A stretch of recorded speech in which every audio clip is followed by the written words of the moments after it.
ഗുരുവായൂരിൽ അഗ്നിരക്ഷാസേനയുടെ ആധുനിക സൗകര്യങ്ങളോടെയുള്ള പുതിയ ആസ്ഥാനത്തിന്റെ നിർമ്മാണം ഈ മാസം പൂർത്തിയാകും.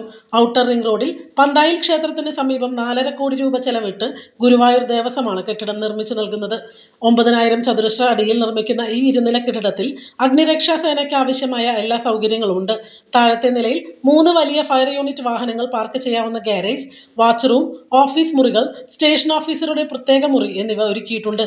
മുകളിലെ നിലയിൽ ജീവനക്കാർക്കുള്ള ഡോർമെട്രി ഉൾപ്പെടെ 2 റെസ്റ്റ് റൂമുകൾ, 1 സ്റ്റോർ റൂം, അടുക്കള, ഡൈനിങ് എന്നിവയുമാണ്. അടിയന്തര സാഹചര്യങ്ങളിൽ ജലവിതരണം ഉറപ്പാക്കുന്നതിനായി 1 ലക്ഷം ലിറ്റർ ശേഷിയുള്ള വാട്ടർ ടാങ്കുമുണ്ട്. എപ്പോഴും വെള്ളം ലഭ്യമാകുന്ന വലിയ കിണറും ഈ വളപ്പിലുണ്ട്.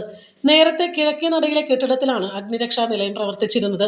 കാലപ്പഴക്കം ചെന്ന ആ കെട്ടിടത്തിന്റെ ശോച്യാവസ്ഥ മൂലം അഗ്നിരക്ഷാ നിലയത്തിന്റെ ആസ്ഥാനം ഗുരുവായൂരിൽ നിന്ന് മാറ്റാൻ പോലും ഒരു ഘട്ടത്തിൽ ആലോചിച്ചിരുന്നു.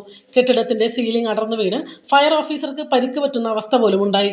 ശ്രീകൃഷ്ണ സ്കൂളിനടുത്തുള്ള ദേവസ്വം വക കെട്ടിടത്തിലാണ് അഗ്നിരക്ഷാ നിലയം ഇപ്പോൾ പ്രവർത്തിക്കുന്നത്. പുതിയ കെട്ടിട നിർമ്മാണം ആദ്യം പ്രഖ്യാപിച്ചത് 2005-ലാണ്.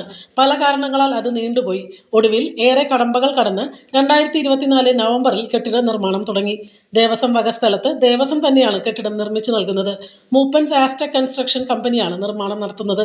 പുതിയ കെട്ടിടവും സൗകര്യങ്ങളുമാകുന്നതോടെ അഗ്നിരക്ഷാ സേനയുടെ ഗുരുവായൂരിലെ പ്രവർത്തനങ്ങൾക്ക് കൂടുതൽ ഗതിവേഗം ലഭിക്കുമെന്നാണ് പ്രതീക്ഷ.